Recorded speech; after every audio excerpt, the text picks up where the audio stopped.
আমরা অডিও কলের মাধ্যমে একজন আপুর সাথে যুক্ত হয়েছি। আসসালামু আলাইকুম। ওয়ালাইকুম আসসালাম। আপু, কি নাম আপনার? আমার নাম মিম। কেন আসছেন এই ভিডিওর সামনে? ভিডিওর সামনে অভাবে অভাবে পড়ে গেছি একজন মনের মানুষের জন্য। বয়স কত আপনার? আমার বয়স 18। 18 বছর? জি, 18। আগে পরে বিয়ে শাদী হয় নাই? আগে পরে বিয়ে শাদী হয়নি যৌতুকের কারণে। যৌতুকের কারণে? হ্যাঁ, যৌতুক চাই, এর জন্য বিয়ে শাদী বসিনি, গরিব মানুষ তো এর জন্য। এই নাম্বারটা কার? এই নাম্বারটা আমার। নাম্বারে ফোন করলে আপনাকে পাওয়া যাবে? হ্যাঁ, আমাকে পাওয়া যাবে ফোন করলে। সব সময়? সব সময় পাওয়া যাবে। আচ্ছা, প্রিয় দর্শক, আমি কথা বলে রাখা ভালো। স্ক্রিনে একটা নাম্বার দেখতে পারবেন, এই নাম্বারটি তার। সরাসরি যোগাযোগ করবেন।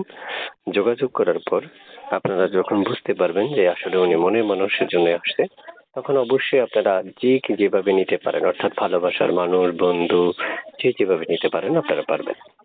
তারপর শুনতে চাচ্ছি যে আপনি কেমন বয়সী আপনার জন্য চাচ্ছেন মনের মানুষটা, এটা যদি জানা যেরকমই যায়। হোক, বয়স বয়স বেশি হোক, কালো হোক, বিবাহিত হোক, আমার সমস্যা নেই।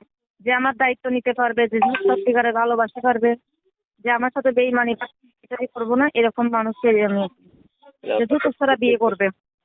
সে যেমনই হোক, আপনার কোনো প্রবলেম নাই। না, না। আচ্ছা, প্রিয় দর্শক, এবার একটু আমি কথা বলি। আপনারা যারা যে যেখান থেকে যুক্ত হয়ে এই মুহূর্তে ভিডিওটা দেখছেন, প্রত্যেকটা মানুষকে বলবো চ্যানেলটা সাবস্ক্রাইব করে তারপর হচ্ছে আপনি, এবং আপু অবশ্যই আপনাদের কলটা রিসিভ করে কথা বলবেন। আপু, শুনতে চাই যে আপনি মনের মানুষ বা ভালোবাসার মানুষ, মানে কেউ আপনাকে কালকে বিয়ের প্রস্তাব দেয়, আপনি রাজি হবেন? হ্যাঁ, যদি ভালো মানুষ, যদি সত্যিকারের ভালোবেসে, যে বিপদে আপদে পাশে থাকবে, এরকম মানুষ যদি আমাকে বিয়ের প্রস্তাব দেয়, আমি দিয়ে বসবো, আমার কোনো সমস্যা নেই। আচ্ছা আচ্ছা, বুঝতে পেরেছি। আচ্ছা, প্রিয় দর্শক, একটু কথা বলি আপনাদের সাথে। আপনারা যারা নতুন ভিডিওটা দেখছেন, প্রত্যেকটা মানুষ চ্যানেলটা সাবস্ক্রাইব করে তারপর হচ্ছে আপনাকে ফোন করবেন। এবং আপনাকে ফোন করার আগে বলে রাখতে হবে, স্ক্রিনে দেওয়া নাম্বার ছাড়া অন্য কোনো নাম্বারে আপনারা ফোন করলে ফোন দিতে পারবে না।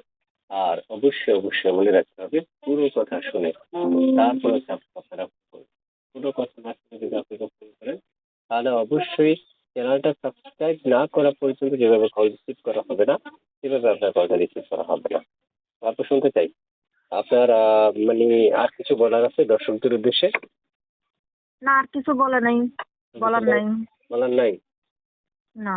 আচ্ছা আচ্ছা, তার মানে আপনার মনের মানুষ এখন যে কোনো সময় ফোন করলে কি রিসিভ করবেন না কেটে দিবেন? হ্যাঁ, যদি সত্যিকারের ভালোবাসে, বাজে কথা না বলে, যে সত্যিকারের ভালোবাসবে, যে বিয়ে সাথে করতে চাবে, সবসময় আমাকে পাবে এই নাম্বারে। কিন্তু সে আমার পাবেন। হুম, এটা তো প্রতিবেদনের নাম্বার, বুঝছেন, পাবে। জি। যে ভালোবেসে সিমটা পাল্টাই দিবে, যে সত্যিকারের ভালোবেসে সেটা সিমটা পাল্টাই দিব। সে তো চাইবে না যে আপনি অন্য কারোর সাথে কথা বলতে চাইবেন। হুম। আচ্ছা, ঠিক আছে, তখন ভালো থাকেন। আসসালামু আলাইকুম রহমতুল্লাহ। আচ্ছা, আল্লাহ হাফেজ। আসসালামু আলাইকুম।